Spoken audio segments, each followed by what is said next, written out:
Welcome. My name is Eli Darkash from Feeding Northeast Florida, Director of Compliance and Capability.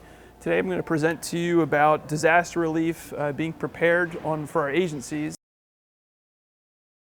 The National Weather Service defines a hurricane as having maximum sustained winds of 74 miles per hour or higher. Their intensity is rated from 1 to 5 based on potential property damage, with category 3 or higher considered to be major. If you ever wondered the difference between hurricane watch and hurricane warning, a hurricane watch indicates regional possibility within 48 hours, whereas a hurricane warning indicates winds above 74 miles per hour expected within 36 hours. The bottom line is we want to build a culture of preparedness. So we engage communities who are typically underserved in a disaster. And preparedness means different things in different parts of the country. It used to be where you just have a plan, you build a kit, you stay informed, and that was it.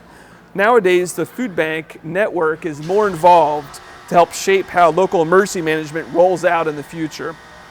So to do that, we build capabilities and resources and relationships early and in blue sky times before the hurricane season starts. You're probably aware that the hurricane season is from June to November.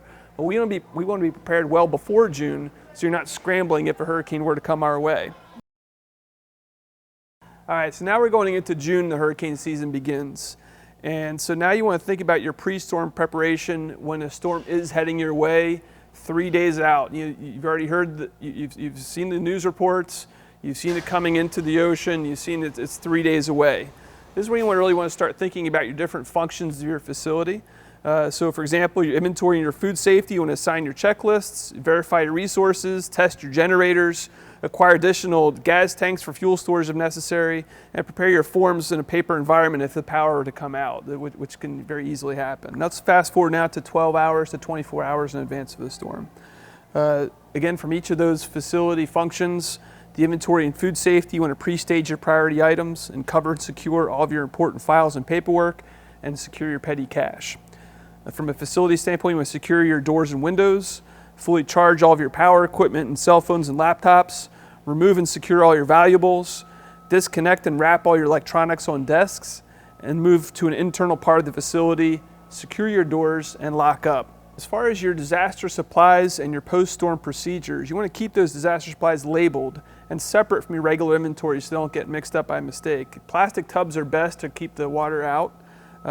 Post-storm, you want to assess your internal damage and capability in your status reports to your leadership so they're informed of what's going on.